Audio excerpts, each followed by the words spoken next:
Good afternoon. My name is Emmett Gaffney, and these are my colleagues, Harrison Klein, Nick Martin, Michael Munson, Adam Musha, and Isaac Akala. Together we represent the Arctic Capital Group, and we're excited to present you with our investment recommendation for the acquisition of the U.S. Bancorp Center, a 900,000 square foot, Class A, LEED Gold office building in the heart of downtown Minneapolis. Currently, the property is single tenanted by U.S. Bancorp, who we will refer to as USB throughout the presentation. As you know, the landlord of the property is the Future Tycoon Fund, or FTF. FTF perceives the property as extremely risky because of USB's upcoming expiration, and as such is desperate to sell as soon as possible.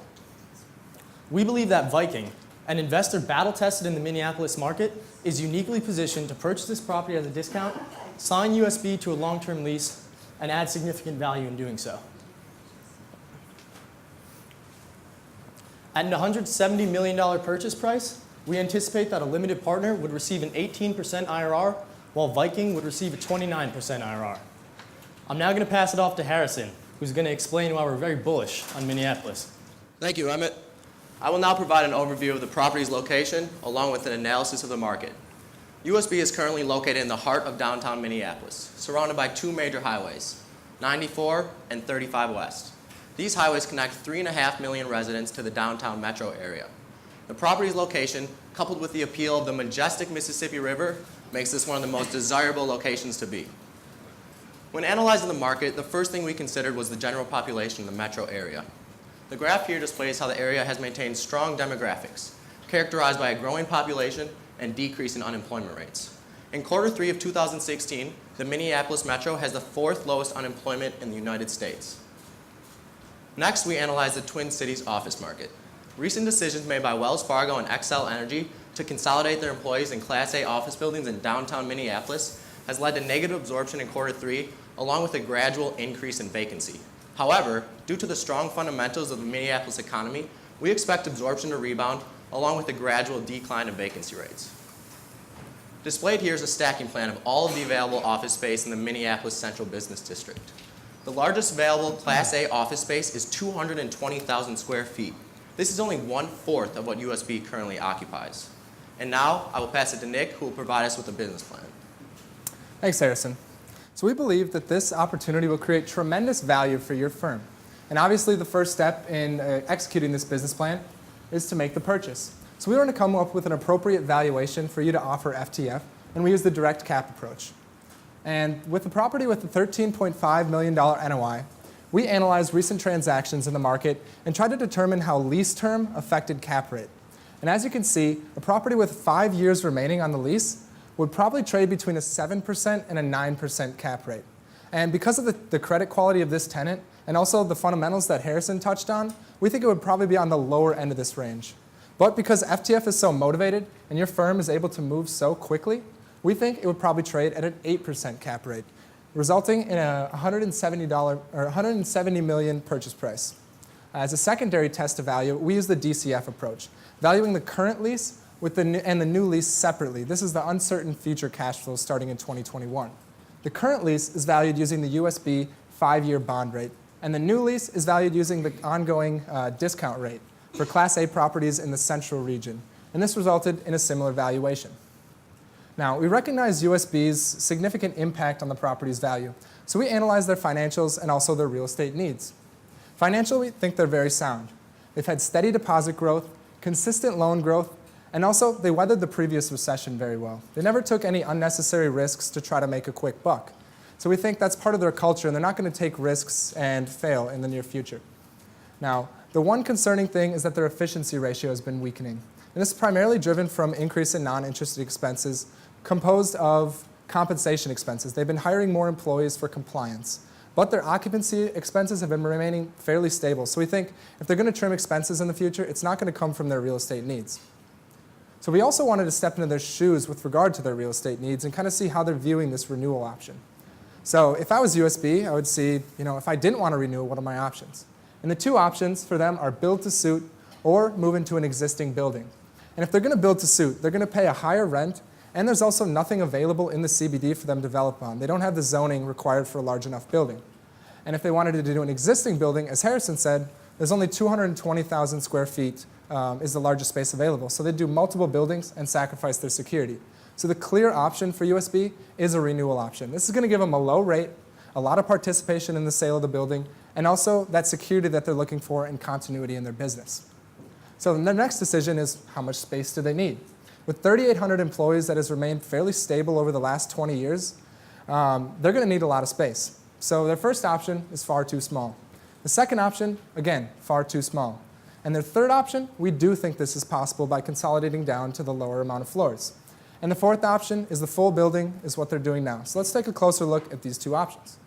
Now, the only reason we think they would do 755,000 square feet is if they were really struggling financially and wanted to limit costs and reduce the amount of liabilities on their balance sheet.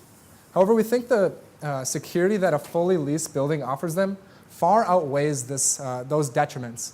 And we think if they were struggling financially, they could just lease out that space at a higher rate and choose the tenants that they felt comfortable sharing the space with. So we think it's a win-win situation using the whole building. Also, the full building gives them more space for amenities to attract employees, and it's going to give them room to grow, and they can consolidate their employees onto that vacant, those employees from the 200 South 6th Street to the vacant 7th floor. So we think it's most likely that they're going to do 900,000 square feet. Now, their next decision is, how long are you going to renew? And they have 5 concurrent renewal options from 5 to 25 years. And we think contractually, they're already incentivized to renew for longer. First, they're going to lock in that market rate or that lower rate for longer.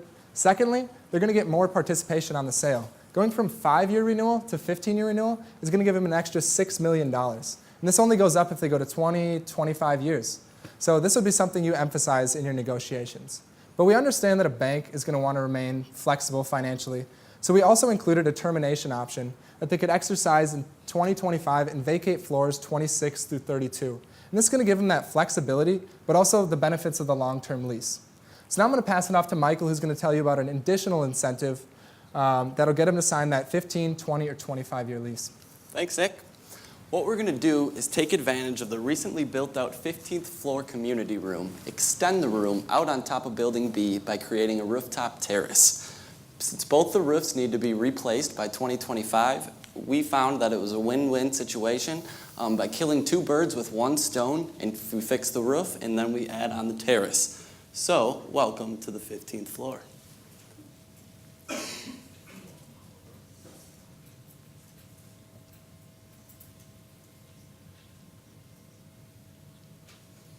This new space will create a more fluid idea of the work-life balance for USB employees. It's also a great opportunity to distinguish ourselves from the existing supply and continue to be competitive and flexible down the line. A brief overview of our project timeline is we plan a 3-year hold and then to sell after completion of the terrace build. Now I'm going to pass it on to Adam to discuss our sources of capital. Thank you, Michael. Understanding the magnitude of this investment, we started to analyze possible equity partners. Looks like money laundering. Started to analyze possible equity partners for this deal. We began that by analyzing a possible REIT and institutional fund partnership. With the expiring USB lease, we believe that these players would feel very nervous about partnering with both of these players. So we began to analyze a different situation. We went on to comparing high net worth individuals with a private equity fund, and in particular, one with passive asset management. We know that you have prior investment relationships with both players, but what we think separates the two is the timing of this investment. We don't feel comfortable being able to raise the amount of capital needed for this investment so quickly from an individual, which is why we believe you should partner with a private equity fund. Next, we analyzed the debt quotes that you've received. We first threw out the square mile loan because of economic uncertainty going forward. We believe you should value a fixed rate loan. Next, we discarded the Citibank loan. With our proposed hold period of 3 years, you would violate the prepayment clause in the loan. So that left us with the Wells Fargo and FTF loan. They both pose a similar LTV at 55%, but comparing them further, FTF is the best deal you have on the table. With the lowest interest rate, no prepayment penalty, and no exit fee, this is the way to go. So with FTF financing 55% of the investment and the equity partnership contributing the remaining portion, together they will total the $170 million project cost. We use the 90-10 split for the equity contribution, and we believe that you will have enough capital available to make this investment after the disposition of your Chicago properties. So in total, the private equity contribution, along with your own, will accumulate the $76.5 million needed. Now I'm going to pass it along to Isaac to inform you about the financials. Thanks, Adam. And so let's get started with that analysis by looking at the waterfall structure. So first off, we think that you're going to have to offer a 10% preferred return to the private equity partner to get them to contribute capital to this deal. That'll be followed by a 10% catch-up return and then splitting the remaining operating cash flows pari passu. Next, with the reversion structure. First, it'll be 100% return of capital to the LP, followed by 100% return of capital to you, and then a promote to 20-80 split for Viking with the remaining reversion cash flows. Speaking of the reversion cash flow, let's talk a little bit about the terminal property value. So the first thing I want you to notice is that the 2020 NOI is actually lower than the initially acquiring the building. The reason for that is that we built in an asset management fee into the model to ensure that Viking receives yearly cash flows from this project and, of course, keep Kirby out of economy class. Next, the cap rate. We used a 6.25% cap rate, and the reason is similar to what Nick has provided. That at a 15-year renewal from US Bank, that puts us right at about a 6 cap. We've added back 25 basis points to account for the extra riskiness from the termination option. And then finally, that gets us to a value of $207 million. We also have completed a DCF analysis on the property, and it is very much in line to what you see here from the direct cap. Next, what I want to show you is what it looks like from the renewal option relationship and the equity and IRR for both you and your equity partner. Now, we don't think that US Bank is going to do a 5-year lease. However, as you can see, the returns are still pretty strong in that situation. But the business plan that we have shown you here today is going to provide tremendous value for US Bank and increase your returns at an excellent rate. Furthermore, we believe that we're being conservative in only saying 15, as it very well could be 20 or 25, and you can see that the returns only go up from 15. Next, I want to talk a little bit about the timing of the cash flows. So first off, the reversion cash flow makes up a majority of this, and that reflects the increase in property value from US Bank signing the longer lease. And finally, we've sensitized the IRR for both you and the equity partner against a few key variables. The one thing that I really want to point out is that the LTV at 65% really increases the returns. This is something that you definitely want to negotiate with FTF, as the debt service coverage ratio is very high in the 55% LTV case, so definitely a negotiation point. So with that, I'm going to pass it back over to Emmett to wrap it all up. Thanks, Isaac. Because most of the return in this deal is generated from the immense capital gain, the two most obvious risks are giving FTF too low of a bid price or modeling out too high of a sales price when we finally dispose of the asset. To mitigate those risks, we've used conservative cap rates based on extensive market research, as well as double-checking our valuations using discounted cash flow analysis. The most glaring risk, however, is USB's renewal. We've modeled out a worst-case scenario in which USB only takes 755,000 square feet. In this scenario, we're going to extend our hold period from 3 to 4 years in order to relet the space and stabilize the NOI. However, we strongly think that USB is going to take the entire building. While there does exist a risk of having them renew short-term, we're going to mitigate that risk by providing a crafty termination option and building them a stunning rooftop terrace, all contingent on them signing a 15-year deal or longer. We strongly believe in the viability of this deal, and I hope we've convinced you of it as well. With that, we'd like to thank you very much for your time, and we'll now field some questions. Good work. Questions? So, just go back to the scenarios. I may have missed it, but it seemed like your best case scenario for the financial partner was like a mid to high teens return. But I may not have seen all the scenario. And that was the best. Is this the slide you're looking for? Yes. So an 15-year lease, and that's the best. Private equity people, that may be a baseline return, but they're always looking for scenarios to outdo that. And you do show varying cap rates, but you don't show really what the returns are if they do anything else but renew all the space. So what happens to that? If they don't. And then you mentioned the profit participation. I didn't see where it played out Yeah. and how you valued it. And, So to answer your first question, we'll bring you to the return metrics for a 755 case scenario. So here's how it changes. The IRR with the 15-year deal, if they sign 755, is still very favorable at 16%. That's lower from the 18% that we've modeled out. And as you can see, the LP would also be getting a smaller return, marginally so. Would you be able to repeat the question about the participation proceeds? how did you value it? Where is it in the cash flows? And you're selling this in year 3, is that right? So Correct. before- So right after we construct the rooftop terrace in 2019. And so here we've modeled out the USB proceeds, be about $12 million.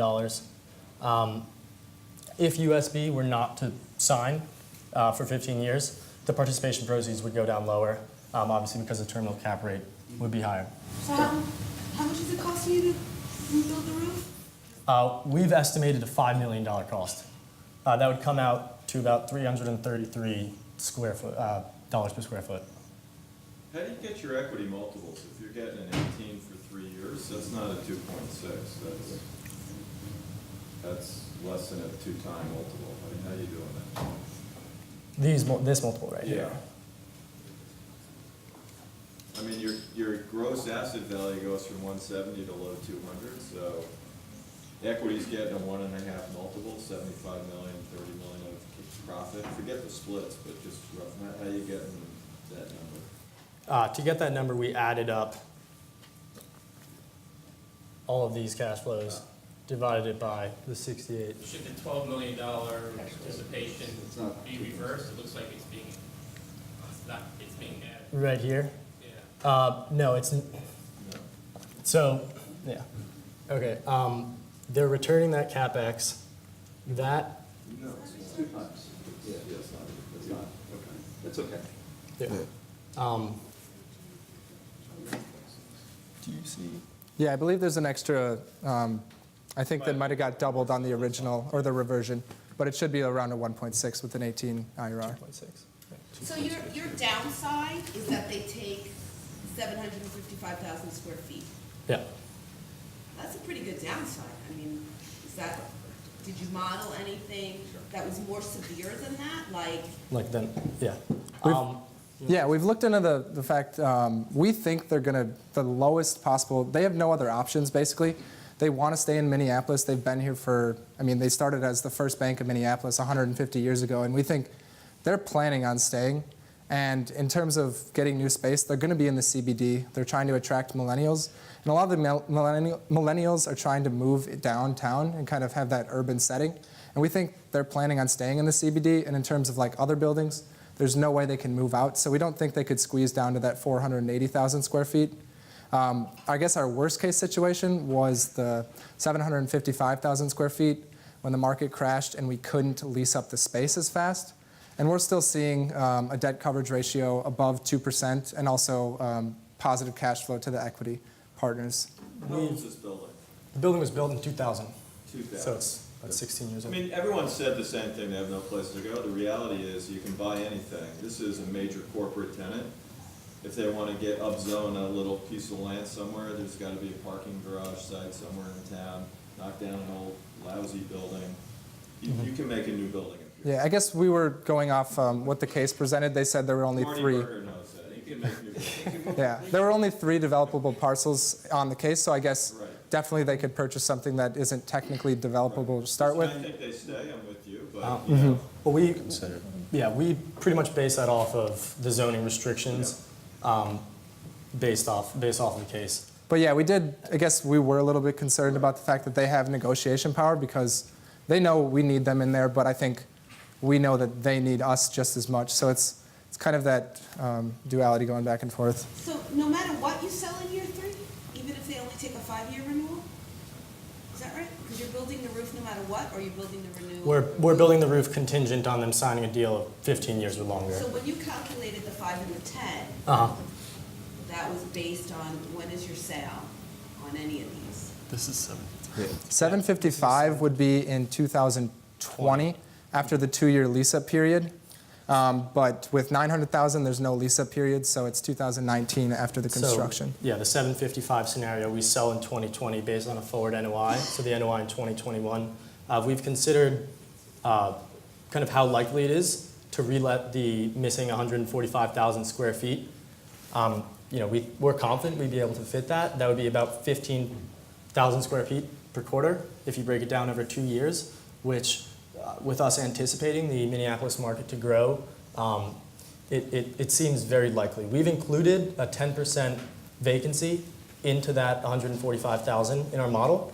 But then again, this is also the way the case laid it out. The 145,000 square feet would be from floors 26 to 32. So that's prime time space in a Class A office building in downtown. We feel confident that we'd be able to relet that. And this is not going to be with the 15% discount. So really, we only have to lease 100,000 square feet to get the same cash flow if you don't include leasing commissions and TIs. Something to note as well is that USB, from the lease comp analysis that we've done, they're very under market right now. Most of the best comps we've looked at give us an indication that we would be able to release that space somewhere from $18 to $19, whereas USB is currently paying $15. So that would help our NOI, obviously, and our returns. Why did you guys give the LP a prep? And what factors were decided in that? I mean, it doesn't seem like you're getting above market promote and you're giving them more protection. In the unlikely event that they take less than 750,000 feet, where the whole period is X numbers of years longer, you guys could be wiped out, or we could be wiped out.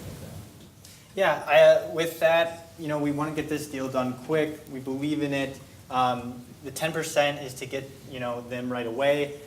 We understand that there is some riskiness in this deal from the reversion cash flow at the end. To really entice them, we wanted to give them a 10% preferred return. Because this deal is contingent on us moving quickly. So we had to give a pretty preferable preferred return. How did you? Was it just one promote structure, or was there a catch up in here at all? Yeah. It was just a 20 over 10?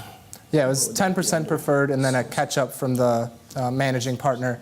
And then after that, everything is just split pari passu. Yeah. What's the catch-up ratio? They would just get up to their 10% return as well. So they get their 10, you get your 10. Correct.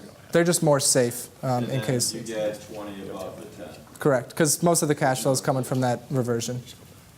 You guys How curious? does that deal with? That's a lousy promotion. Yeah, you can do better. Not great. So, you're offering, what was the price, 170? 170.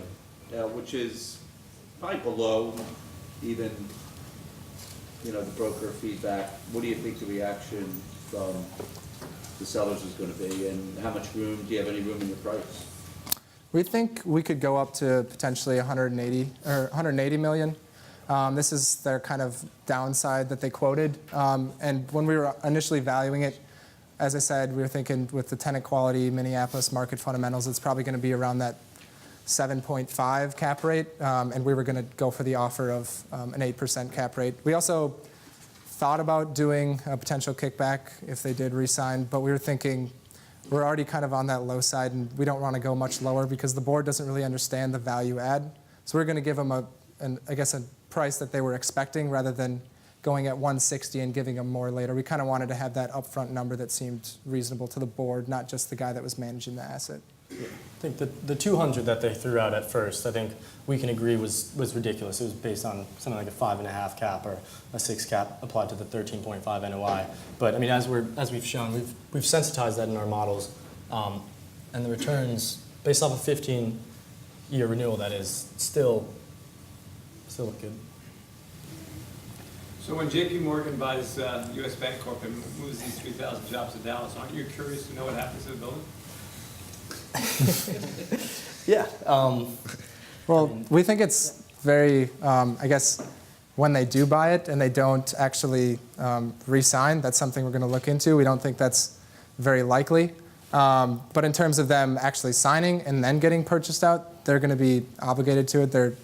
Their bond rate is really not risky. It's only, I think it's like 50 basis points above the Treasury. Today.